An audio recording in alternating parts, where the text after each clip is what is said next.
Good afternoon, everyone. My name is Dr. Cheryl Finley, and it's my really wonderful pleasure to be speaking with you live today and to welcome back Shanequa Gay. I'm really excited to have a conversation with her today, which I hope will be uninterrupted and fun and lively. Shanequa Gay is an Atlanta-based artist and muralist, and today the topic is the writing on the walls. And I also just want to, as I always do, acknowledge Lauren Jackson Harris, the producer of this Thursday Lunchtime Live program, our program coordinator at the AUC Art Collective. We are the first and the only undergraduate program at the largest HBCU consortium in the United States, Clark Atlanta, Morehouse, and Spelman College. And we are here to revolutionize, innovate, change, and transform the art industry by educating and mentoring young African American students who are interested in art history and curatorial studies. I'm really excited that Shanequa Gay is joining me in conversation today to talk about her work as a muralist and work that she's done in exhibitions and galleries in and around Atlanta and around the globe. And the way, hey Shanequa. Hey, how are Hi, you? how are you? Good, good, So good. happy to see you. You too, you too.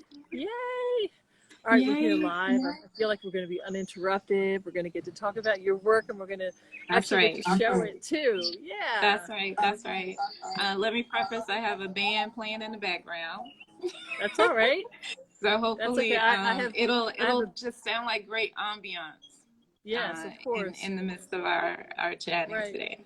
And I was going to say I have a band of nature playing in the Birds. background, right? So, and let me Right, make sure right, my right. phone is turned off so that doesn't happen too. So I apologize for my tardiness this morning. We ended up having to, speaking of Wi-Fi, I know last week we were having a little bit of a connectivity problem, and last week we Right. here also installed a new modem, and my iPad hadn't quite yet figured out how to sync to it, so apologies for the delay. That's But okay. again, I just want to welcome you and maybe begin, if we can, Shanequa, by asking if you might share with those of us who are listening and in conversation today. I just want to point out that we have students who are going to be joining our program who are Okay. already on the call today, or that's not a call, it's a whatever, it's Instagram Live. Instagram Um, Live. and we also have scholars and colleagues from around the world. I just want to call out my colleague Ananda Konafonte. She's a scholar based at Cornell University, a new mother, and an amazing friend and colleague that I was so happy to talk to yesterday. And she's Nice. joining us today as well. And I just wanted Nice. to ask you if maybe you could begin by sharing with us, and we talked about this a little bit last week, but just sharing with us your path, your route to becoming a muralist, becoming a painter, becoming an artist, and someone who is really, really interested in transforming what we see, how we think about the facades, the four walls, the so-called white cube, because you've completely and totally revolutionized that space. But what did Thank you you. do? What kind of steps have you taken in order to become the artist that you are, that is really transforming the way that we interact with spaces that show art in the city of Atlanta, but also with spaces that we might not even think of as being traditional art showing and art exhibition spaces? Sure. I would say my path was a winding one, right? So there was no straight dot to get to where I am now. I've had a couple of um, main events that I feel like helped to transition me. Main events beginning, I would say, in childhood. When my parents would send me to my room on punishment, I would draw on the walls, and they let me, right? And so having unconventional parents definitely helps in regards to expression. They allowed for that to happen, and for that I was really grateful. I attended the Art Institute of Atlanta for graphic design and fashion marketing. Went on to attend Savannah College of Art and Design, and just finished up at Georgia State University with my MFA last year. And in between those times, prior to I would say my work was super figurative and very much focused on Black women in church, right? So I grew up Wow. in the South, and my family is full of ministers, teachers, and military people, and so Mm-hmm. I stick out like a sore thumb. Mm-hmm. um, and I think and that they and sound like they're essential too. Not only these to are your essential family, but workers. essential workers. That's right. That's Yes, right. I am filled with a family of essential workers. But with that in my creative path of belief systems, that is a huge connector to where my work is currently in developing a body of work, seeing Black women as devout Right. and religious figures, right? Mm-hmm. And challenging the notions of Christianity and Mm-hmm. monotheism. Mm-hmm. And then probably, I believe around 2008, under the Obama administration, I lost my brother to a devastating car accident. Oh, And I'm that so sorry. helped, while it was a place of grief, it actually helped to transition my work and solely focusing on social causes and advocacy. And then we know under the Obama administration, we were bombarded with video concerning African American bodies being Mm-hmm. violated by law enforcement. That was Mm-hmm. really heavy under the Obama administration. I'm Mm-hmm. a mother. Congratulations to your friend who is a new mom. And I'm a Yay! mother. Me I'm a mother as too. well. But he's not an infant by no means. He's a 20-year-old man. But at the time, being a mom of a young budding young man, I wanted to focus my work toward those efforts. And so I really began to look at social advocacy and social causes. And then from that, I feel like I've just kind of blossomed in realizing that I don't have to occupy a squared space, if you will. Right. I don't have to occupy a canvas. I don't have to occupy wood panels. I can occupy walls. I can Mm-hmm. occupy public spaces. Mm-hmm. I can occupy in media and video. And so finding that freedom of expansion over the course of, I would say over the course of the past 5 years has been necessary work, difficult work, Mm-hmm. and spiritual, sacred work, I would say as well. Mm-hmm. Yeah, it definitely is, and I like to think of and imagine your practice as being one that that has a certain level of you know ritual to it that increases and sort of binds that spiritual nature to the kind of work that you do. Um, Right, I wanted to just go back though to parts of that meandering path that you just shared with us, which I think is really really interesting. Everyone has a different story, a different way to get right, to where they are to find what I don't know. I don't want to necessarily say what one's place is, but one's calling is, right, in the right. world, whether it's through art or social justice. And I really want to thank you for, bringing us back to that moment, especially during the Obama administration when we had this bombardment of Black images, of Black death, Right, images that create a certain hypervisibility of the Black body. As you right, recall, the week before last, we had Dr. Courtney Baker on, whose work also really looks at some historical examples of the imaging of Black bodies and Black death, and right, um, and I think that it's obvious that we're also talking about this is a moment when the Black Lives Matter movement takes hold. right. And of course, we know we're back in it again. We've probably been in it, for over 400 years now, anyway, in this country, Talk about it.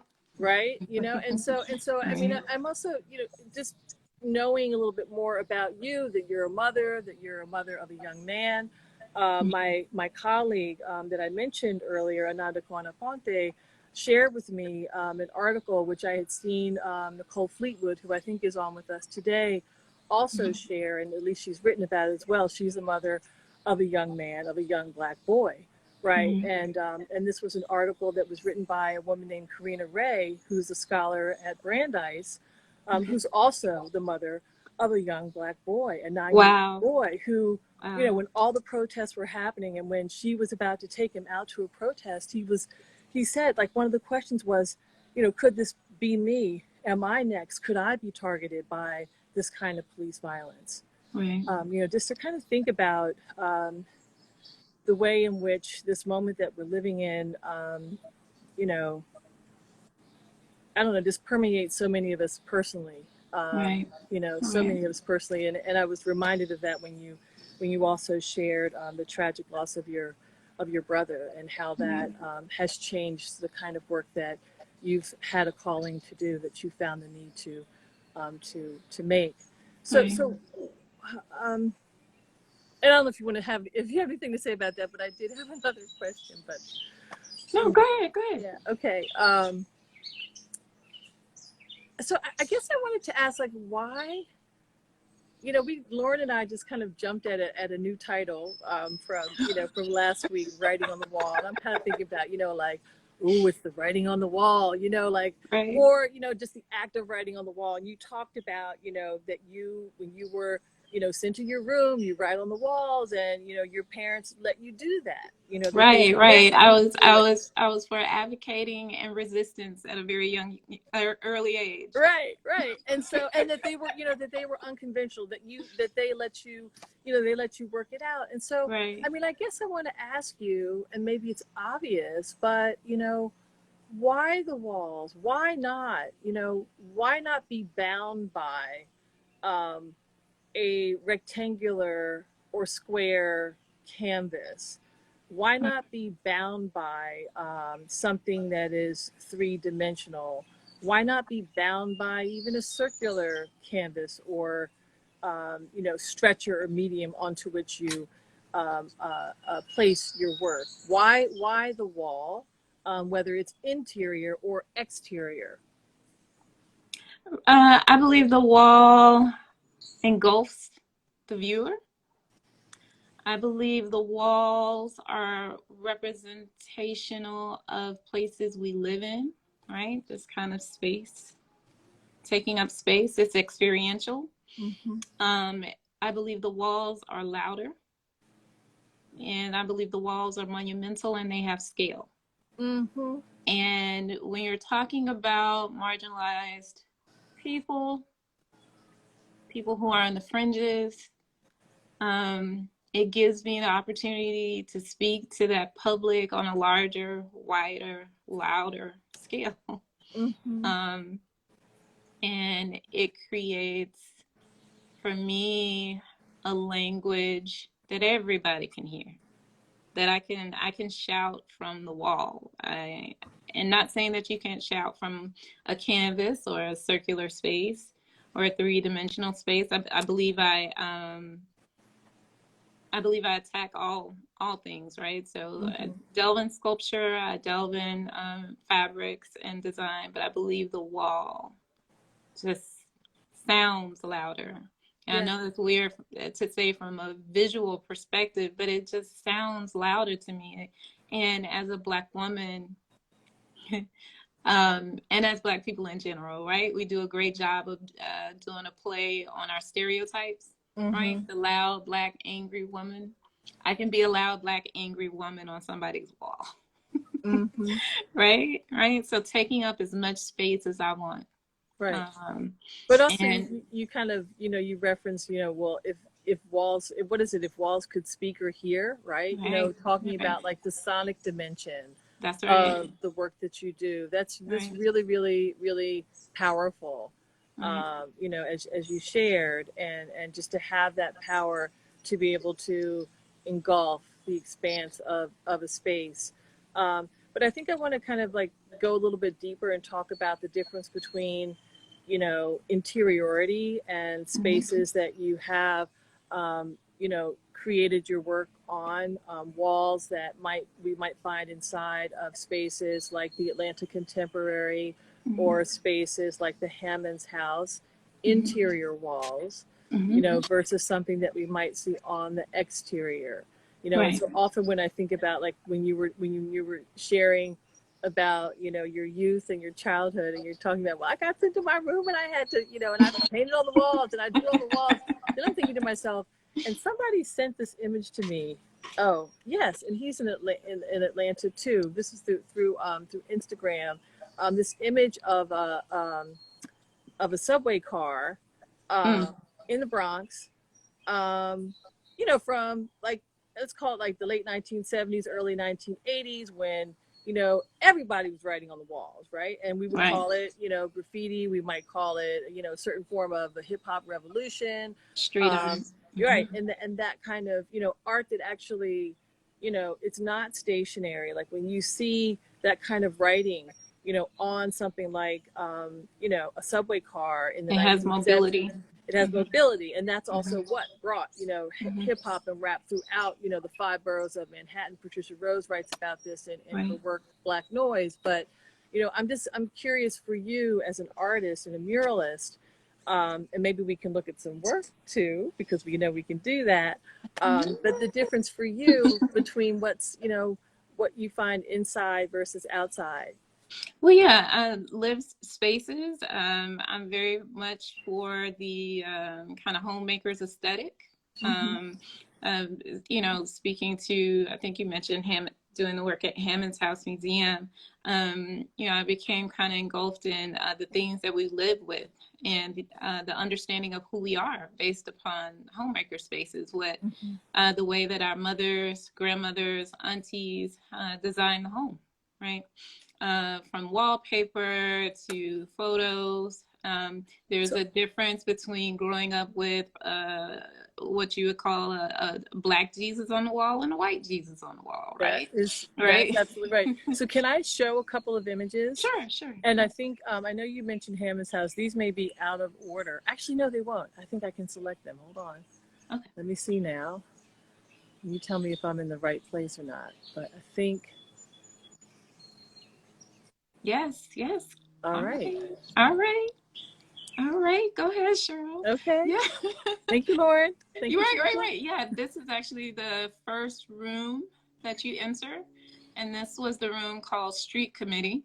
And basically, it's the people who meet you on the corners of the street in the West End. But it wouldn't just be the West End, right? Mm-hmm. You can find this in almost any Black community. Yep. The Water Boys, the Hebrew Israelites, Yep. Black Love, Mm-hmm. Muslim brothers selling bean pies that Yep. can be found in boroughs, that can be found possibly in favelas. It could be found anywhere, Anywhere. right? Where these beings who occupy space within the hoods, and so I felt like these people should be just they deserve wall space like anyone else, right? And Mm-hmm. so these are images photographs that I took around the West End at Tassili's festival, the Black Love scene. That's kind of over there in the corner. The brother reading from the Bible.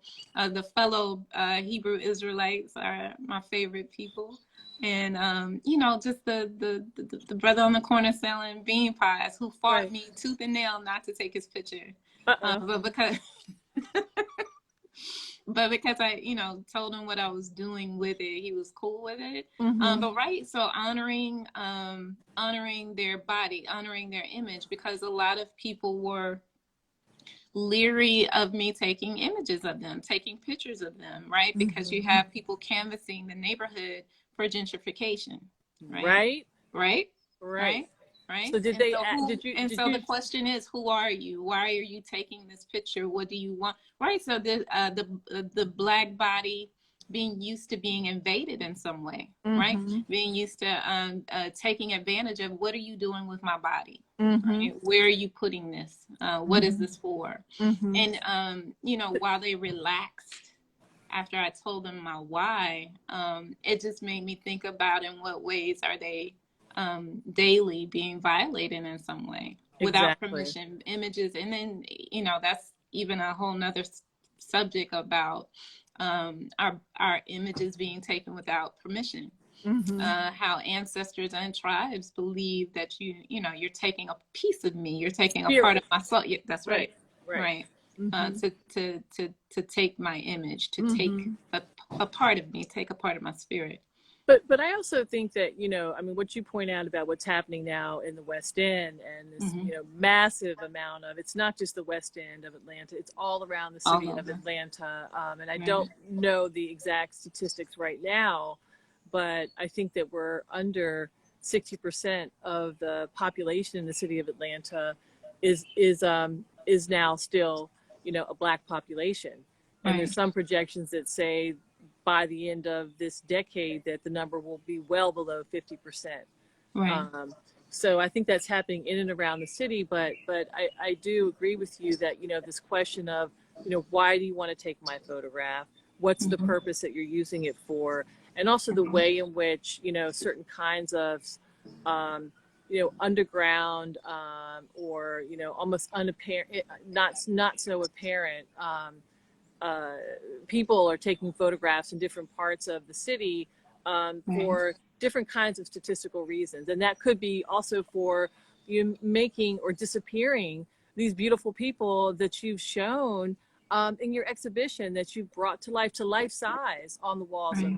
of Hammond's house. Right. The idea might be behind this type of photo document, not yours, but other Hmm. kinds of photo documentation, giving a reason to think about why people should not be allowed to stand on the corner to do the kind of work that they've been doing for decades and centuries. Decades. Hmm.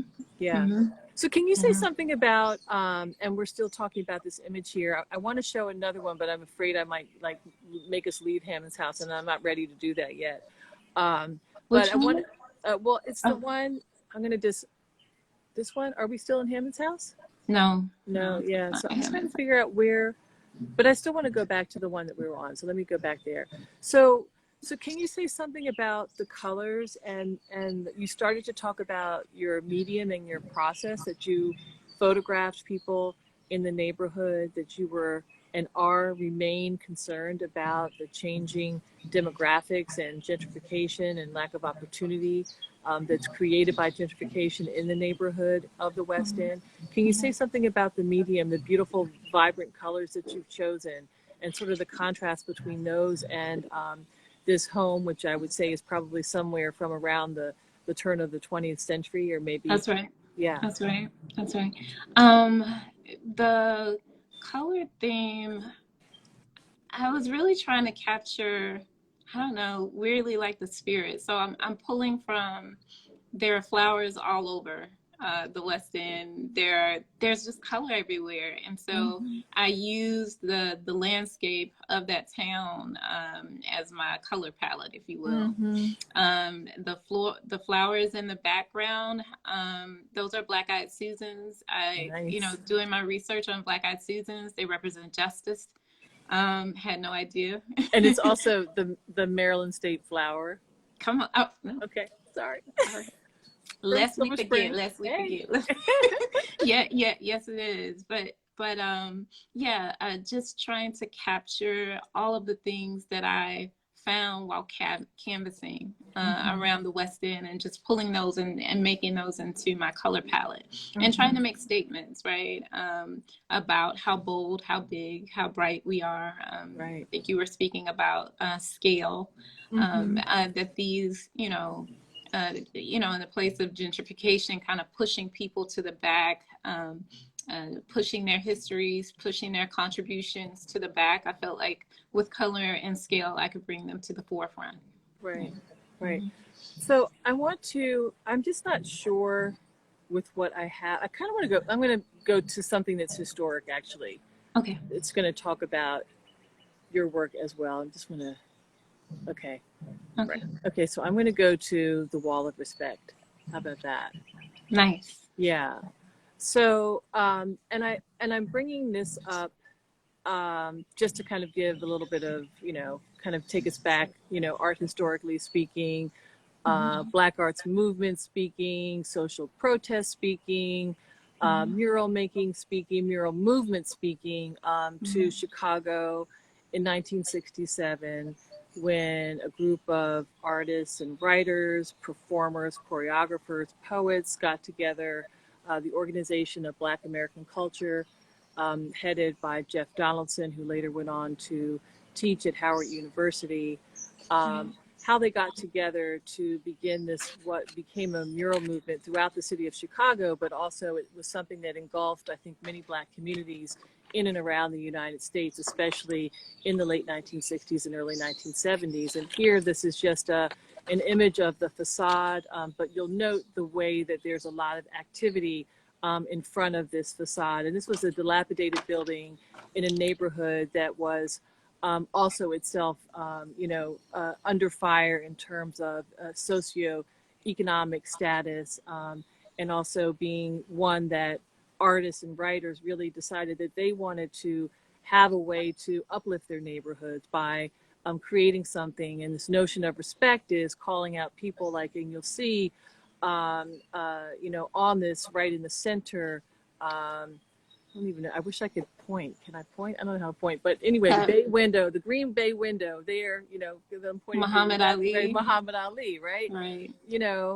Or Marcus Garvey all the way to the far left, that you see these figures that, become these figures that we want to uplift from Black history on this wall. People like Gwendolyn Brooks, the poet, wrote a poem called The Wall that was performed in front of the wall and sort of activated the space. But ultimately, what led to the dismantling and disappearance, if you will, of the Wall of Respect was the FBI's COINTELPRO program, where there were informants that went around, and ultimately this is something that that was no longer anymore. And so I'm thinking about this on the one hand to refer to a history of a movement in mural making that you're very much a part of, Shanequa, but also to to kind of go back to this point when you said, well, I went out and I photographed people in my neighborhood. I photographed people because I wanted to call out this problem that is really plaguing our neighborhood, that is gentrification. And also to kind of draw ties to, the different kinds of photographic documentation that can be, used for covert purposes that make something so beautiful and powerful like this that we see here ultimately disappear. Right. The Wall of Respect was an event. They had poetry, they had music, they had dance. It was not just the wall, which is, more than anything, I felt like they pulled the whole collective of the arts together, which made it to me like this kind of impactful cultural movement, right? And where they chose who was going to be who would be on the wall, right? They weren't, no one was, kind of curating it for them, telling them what was okay, what is not okay. They chose their heroes for themselves. And I think that was one of the things that was most impactful about that movement. And that has carried on as a, historical, place during the Black arts movement. One of the things I love that Amir Baraka talks about is like, we choose. That's right. We decide. Yeah.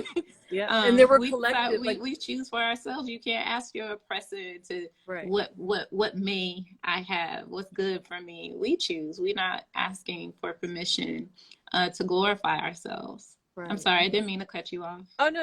It's all right. I feel like it's a conversation of cutting each other off. Don't worry about it. Okay. There's like the 2 to 3 second lag. Right. It's okay. No, but to your point and to, Baraka's point about us being able to choose, they worked in committee within this larger, organization of Black American culture that, the Black arts movement, unlike the Harlem Renaissance of, the 1920s, 1930s, was really known for the way Black artists got together in collectives to really affect social change, right? And so there were different groups of people within OBAC, that's the acronym, Organization of Black American Culture, who worked on different sections of the wall, right? So you can even see when you're looking at it, there are different styles. Stylistically, it's different. Each image, each group of people is different because of that. So this is an exterior wall, right, that we're looking at that's historic, that talks about, mural movements and mural painting, especially, it also talks about gentrification, urban blight. It probably even, in some way references, this kind of white flight that we see in many urban centers in the late 1950s and also all the way through to the early 1970s. But I wanted to go back to some of the work that you've done in other interior spaces, and I think I'm going to pull up something from a show in Atlanta Contemporary. I hope I'm getting this right, so just let me know.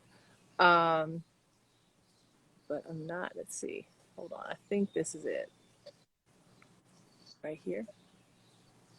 No? Okay, now that's at the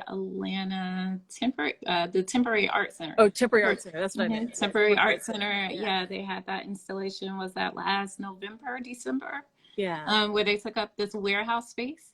Where Scott Ingram, I believe William Downs helped to curate this warehouse space for a temporary time, and I got to put my devout women up in there. Yay! Where they're devouts ascending, so they're kind of like scaling up, like they're kind of flying away and occupying space. They are probably about maybe about 10 feet tall. I want them to be huge. I want them to be like 20, 40 feet tall. I'm still trying to figure out how I can do a scale. It's gonna happen. It's not happening. Right. It's not happening. So those are 4 devout sculptures. They have a hair weave that is macrame as a kind of necklace, bracing around their chest and bodice area. What else? Their skirts I've designed. If you get a closer view, I don't know if you guys have a closer view of that. The design that's actually on the skirts are the devouts holding. One is holding watermelon. Is this better? Yeah. I should. No? I don't know if I sent you guys a closer image of that or not. Let me see.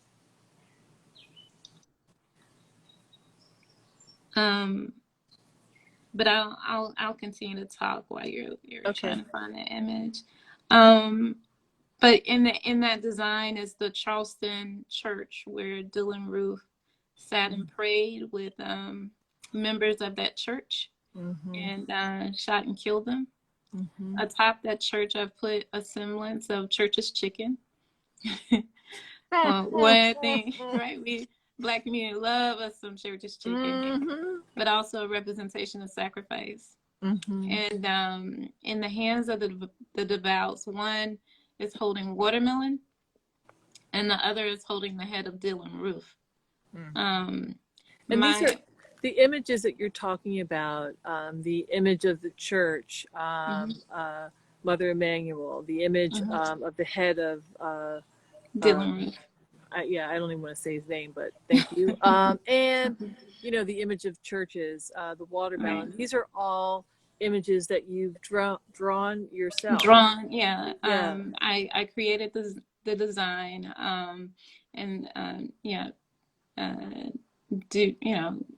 dressed it up, cleaned it up in Photoshop and Illustrator, and created a pattern, and then had it sent off, and then returned. And my mother helped me to have these dresses sewn. So the skirts are probably about 7 feet long, and then the addition of the bodice and the head sculptures makes it about 10 feet tall. Wow. Yeah. So now I have like a whole bunch of questions. One is, I'm imagining at some point, and I don't know if this happened at Atlanta Contemporary or if you even have an idea to do this, but I imagine these devout women moving. I imagine that there is movement. They're hung from, it appears, the ceiling, right? So if we can imagine our own bodies in this space, there's going to be some movement of the fabric, right? As we might move by your devout women.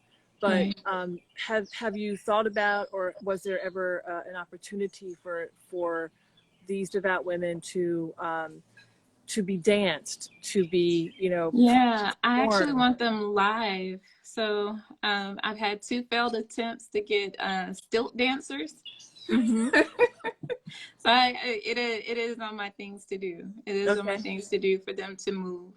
for them to have an engagement outside of just kind of being still. I feel like movement is the next step. I feel like movement is required.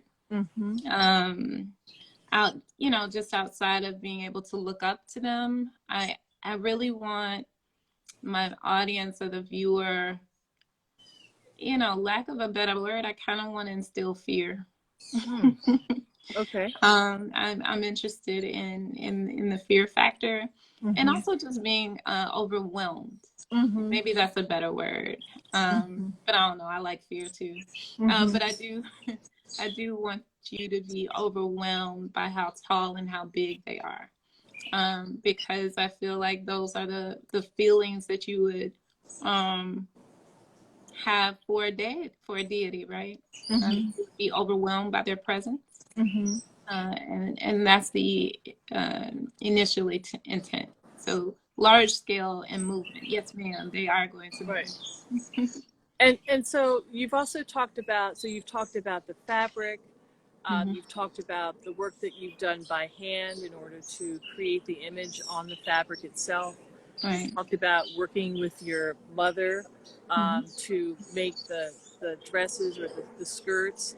Yeah. You've talked about the HIB, hair I bought, right? That you use, and repurposed. Hey, look, right? But you've repurposed it to make these really beautiful, I don't know, they're almost like shawls in a way. Yeah, Like macrame. Yeah. And then, but atop of these figures, there's something that represents a head, but it doesn't appear to be in human form. Can you say something about that? The headdress or Yeah. the head sculptures. Yeah. Yeah. I don't know if we have begun having that conversation about just how I kind of came to the devouts. That while hybridity is a huge part of my work, I was looking for a way to kind of escape my fair game project pieces, and wanted to remain in a space of hybridity, and had come across a conversation between Bell Hooks and Gloria Steinem. And where Gloria Steinem was speaking about Egyptologist Henry Breadstead, how he had recorded over the course of 3,000 years that Egypt began to remove divinity from animals and from women. That sparked my interest. And then Bell Hooks stated, how can black folks, as she put it, how can black folks ever truly decolonize their minds if they cannot imagine God as themselves?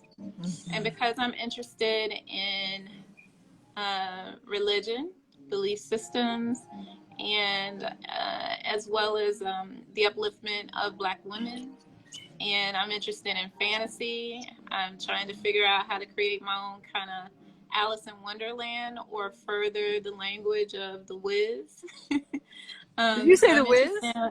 The Wiz. So my daughter just had to watch the Wiz. We watched I saw the original show on Broadway back in the day. Well, lucky you, ma'am. Hey, but no, she had to watch the film for a class that she's taking on, listening to Broadway musicals and trying to understand like the scoring and the production and so on. And we watched that 1977 film together again. It had been some time, and anyway, that's another Instagram live. That's another conversation. It is such a, all right. So my thing is the Wiz should be required. The same way we have required movies or required reading, the Wiz should be a required viewing for Black culture. It's one, just cinematically, it's just a beautiful movie, right? Well, I love the costume design. I think is my favorite, and also just again thinking about that the subway scene is the subway scene is crazy, and Eveline. Okay, that right. Okay, to be continued. Right. But I'm interested, in that, where, since the Wiz, what else have we done that has had that type of impact in regards to fantasy, imagination? Right. I don't know too much. And Black so there's Panther? a continuation of like Did you Alice hear in what I said? Wonderland or Willy What about Wonka's Black Panther? Black Panther. Yeah. Okay. I guess Black Panther can, but that's still kind of Marvel comics, and it's Right. still not necessarily our narrative. Do you know what I mean? No, When I I say know. that? I know. And by and large, The Wiz was not either because it was a take on The Wizard of Oz. So what is ours? What Right. belongs to us in regards to imagination, fantasy? Mm-hmm. What is our Willy Wonka chocolate factory? Right. So Octavia there. Butler, Parable of the Right, Sower. right. And so they were able to get to these spaces of imagination, this language. We missed a beat. Where is that space of imagination for us? And so I'm interested in creating that for myself through these devout figures. Yeah. So I just want to say a couple things, just in the interest of time, Shanequa. Okay. Just for everyone who's joined us today, we're having a conversation with the brilliant and amazing and talented Shanequa Gay. Yeah, please shout out to everybody you see on there. And we just wanted to say that if you have questions, please pose them in the question function that's just available to you right there.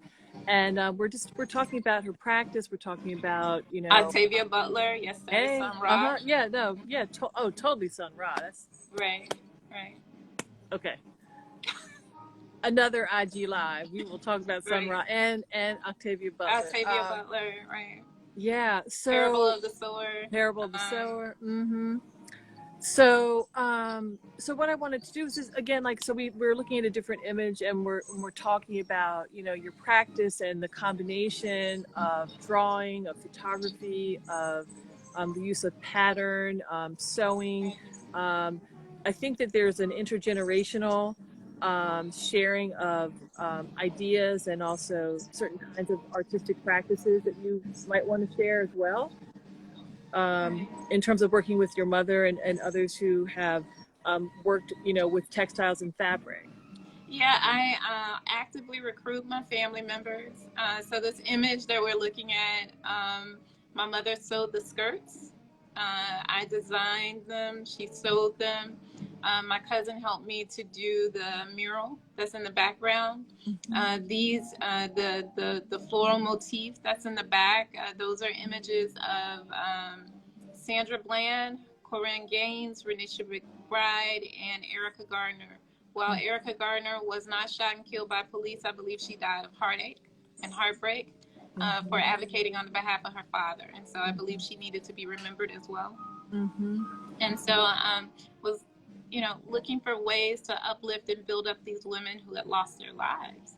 And it was at a time where we really weren't solely focusing on the Black women who had been shot and killed by police officers. Our main focus has been on the men, but I felt like we should also focus our efforts toward Black women. And I had Black women to participate in helping me to create this body of work.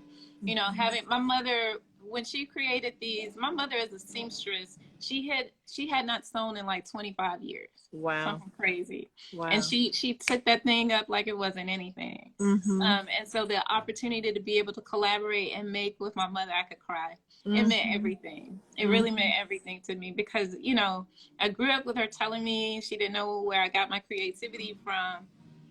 And here it is, this woman is an amazing seamstress. She used to make our clothes. Like, what do you mean you don't know where you get it from? So yeah, that was having an opportunity to do the show and my purpose and my why behind it was great. But what was most moving was to be able to collaborate with my mom. Yeah. I believe it, and it shows. So could you tell us what the name of this work is and where it is? This was at Sumter County Gallery. The title of the work is missing me. To be quite honest, I can't remember what we call this exhibition. But this was at Sumter County Gallery. This was the main piece for this show. But I cannot, for the life of me right now, remember. That's that old age coming in, 85. I'm 85.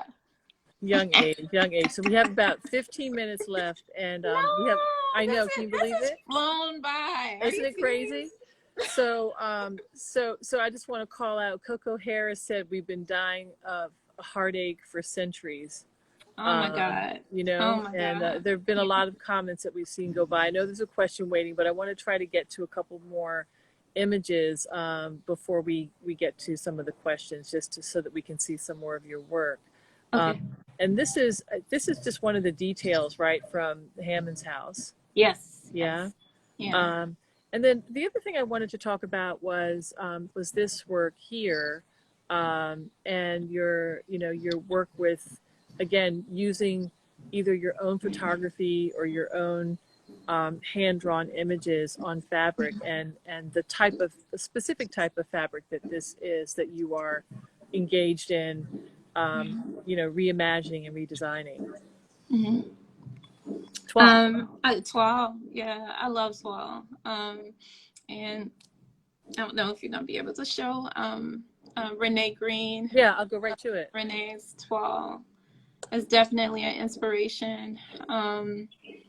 And I know we don't have the video piece, but Brigitte Ziegler has a toile shootout that I also emulated for that exhibition. But what I love about toile is its pastoral landscapes. And, one of the political agendas with toile was kind of representations of manifest destiny, of taking space, Mm-hmm. it's really a representation of colonization. Mm-hmm. The spaces that they were claiming were then being narrated on this fabric. What's great about toile is you can tell, several stories at once, Mm-hmm. which is what's really impactful. So it's About this design. Go ahead. I was just gonna say, I think most people believe that it's French colonial in origin, yet It's Indonesian. it's Indonesian. Yeah, Exactly. yeah. Yeah. It's Yeah. Indonesian. And I think that's a really interesting distinction, because it also, I should have had it in here because I'm just now thinking of it, but it also reminds me of the work of someone like Yinka Shonibari, Right. right? Who's taken these, so-called African, you Right. know, Mm-hmm. wax prints, Yeah, and his reimagined them installation at Boston Museum, at the Boston which is MCA. which Yeah, is and similar to this with Renee. mm-hmm, That was also an inspiration for right. kind of 12 themes. Mm-hmm. Or even Yeah, like the one that he did at Documenta 2001 or 2000, it was 2002, with Oakley and Wazer. It was directed by Oakley right, and Wazer, and he had a right, work there that really looked at, the whole idea of the so-called grand tour that, European landed gentry would take to right, exotic places, with narratives there, but they were doing other things that we will not get into now. But right, I think it's interesting when we think about the history and the lineage and the misconceptions about things like fabric, even something as seemingly simple as fabric that you might find. What I love about this work here that you suggested by Renee Green, an African American artist, is that she's taking this toile, and it's in this example here, it's being used for the upholstery, it's being used on the wall as wallpaper. It's something that we also see in drapery and curtains. mm-hmm, right. What I love about Swell is it looks pretty. And like I said, you have like all of these vignettes, right? Mm-hmm. Telling these multiple stories on one space, on one fabric. And so from that piece I did at Hammond's house, and I would even say the inspiration behind the fabric that you showed from the Temporary Art Center is that I could draw people in with something that's familiar. I think I mentioned before that seduction and beauty are really important to my work. Draw you in with something familiar, and then kind of knock you over the head with what you actually, right, my actual intent. I don't know that I'm trying to knock someone over the head with this piece, this toile that was at Hammond's house, as much as a reminder, positioning, creating autonomy and agency for the people who live there. Mm-hmm. And similar to the way colonization talks about manifestation in the places that they intend to take over, Mm-hmm. I'm able to do that with that toile, Mm-hmm. to speak that we are here to stay and that we our contributions are sustainable and we will not be forgotten. Right. So there are images of the HBCU, there are images of Andrew Young, there are images of everyday people. In There this are example that images, we're looking at here, correct? yeah, Yeah. yeah. There are images of what was called the $1 Million Block. So we're not gonna overlook the blight or the, you know, not so beautiful history of the West End, which was heavily, you know, filled with drug culture, especially within the 80s and 90s. There's an image of, you know, Jamil Al-Amin, who was a force in the West End. Do not want to overlook him in the history and the contributions that he gave to the West End. Or, for those who don't know him by his Muslim name, H. Rap Brown, was Hey. a force in the West End. And he was a very impactful figure that was responsible for cleaning up the West End and cleaning up that $1 Million Block. And so speaking to the history, speaking to the contributions, the good, the bad, and the ugly, and speaking to the history and our positioning and our intent to remain where we are. Right, yeah. Right, because it's you're rewriting it completely. You That's know, right. you're kind of taking the same sort of stylistic notion of the Toile, but you're rewriting it with our stories and our history and uplifting our stories and inserting them into a history and also into, again, these domestic environments, right? Right. Right. So I have a couple questions that I'd like to ask of you, just again looking at the time. Okay. So the first question is, will you continue to expand home decor with your Devout series? Absolutely. Okay. Absolutely. That is definitely an intent. And as soon as I get somewhere and sit down, all right, I'll be able to focus my efforts on I have the intent on home decor. Not just for the Devouts, but also still speaking to gentrification, our histories, and how magnificent and beautiful we are. And I thought I might just share this image too, to maybe have you talk a little bit more about that question, whether it's, you know, actually I'm going to ask the next question. Maybe. Okay. And because I think that it might also lead us to talking about this image here. So the next question is, can you comment on art and collective grief or grieving? What role does it play? I'm sorry, 1 second. You said art and collective grief or grieving. What role does it play? Art and collective grief or grieving.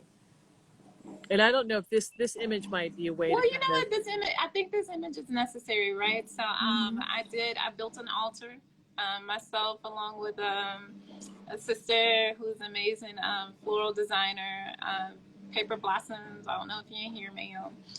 But this was a homage or a memorial to Alexis Crawford, who was a young lady killed by her roommate and her boyfriend. And you know, was this at the Hammond's house? No, this was at Mint Gallery, Mint ATL. It was a temporary exhibit. I believe it was only up for like a week. But I kept saying I needed space. I needed space to do something with it, because I needed to put it somewhere. Because the story, it grieved my spirit so much.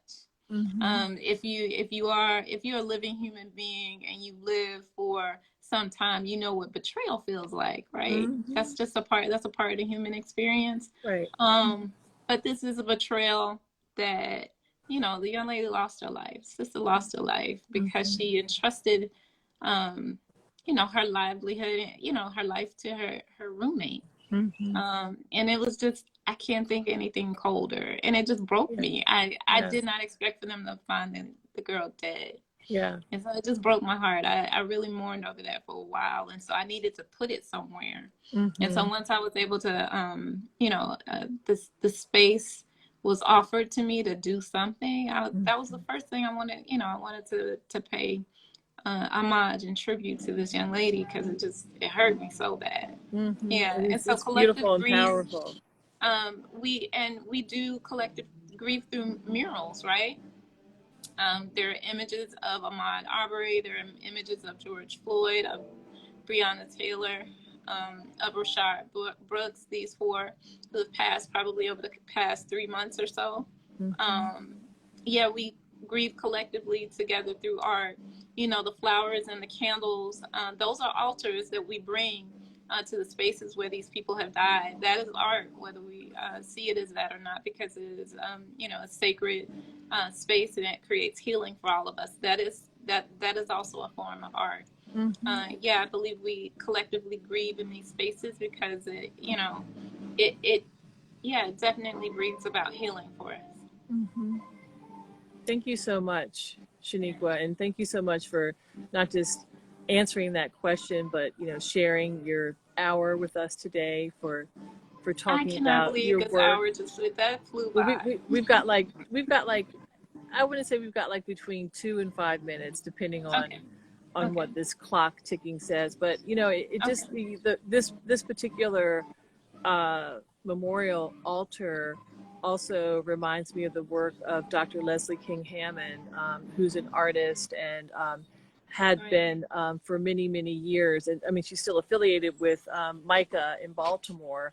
And she shared her work and some of her own altars and installations with us yesterday in a conversation that we had on women and migrations with NYU Washington. And she Right. talked about this altar making process as something that for her, it's not just only the way that she practices making art, but that it's something that for her is sort of a transgenerational way that she connects to her family and to other kinds of African diasporic practices that take place in communities not only on the continent but in the Caribbean and of course here in the United States as well. And so Right. many of her altars not only have certain types of images and are also kind of like interestingly often uplifted on like a mantelpiece. I remember in the first image that we looked at of yours where we saw that mantelpiece in the Hammond's house, um, but also using other kinds of herbs and things that kind of go into thinking about, how we really take on the practice and processes of memorialization and grieving through different types of concoctions that we might uh, have made sort of been passed down generationally from one generation to the next. So Right. yeah, I think it's really powerful, and it also even reminds me of the work of someone like Maria Magdalena Campos Pons, whose work also often frequently involves not just work that her mother shared and taught her, but also the practice of making altars and thinking about with her own practice, sort of the combination of Yoruba religious traditions and Christianity. I know we started out, I think, talking about Right. Christianity and these amazing women that you're working with, but also, the combination that creates Santeria Right. and how altar making is a really important, part of that religious practice. Right. Right. Which by and large we participate in. For those of us who say we're Christian and Catholic, we go to altars, right? Mm-hmm. And yet, the altar making, that happens in Santeria or Yoruba is villainized by Christian and Catholic cultures. And so I Mm-hmm. think, and I know that's a whole nother conversation, and I won't start that up, but I think it's important to see the correlation and how all of those things connect, and that we're really not as far removed from those belief systems and practices as we think. Yeah. Right, right. So we've got just a minute remaining. Would you like to have Okay. last word? No, this has been great. I cannot Yeah, believe an hour that just flew by. Oh my I goodness. know. Well, one, that means you're a great conversationalist. That means you're a great conversationalist. I love this image too. Oh, thank you, thank you, Speaking thank you. of, Ah, that's a nice ending. Celebration of yeah, Black women, yeah. unknown or less celebrated Black women in Atlanta. I believe that was Selena, Matilda, Annie McPheeters, the librarians, first Black nun, first Black librarian in the city of Atlanta.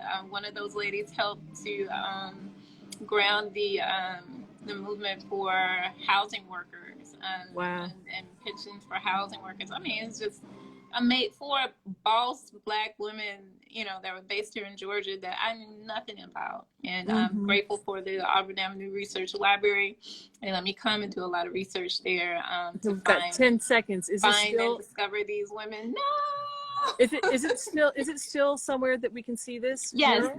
that's at the Georgia Beer Garden, which is over off of Edgewood Avenue. Okay, Yep. bye. Bye.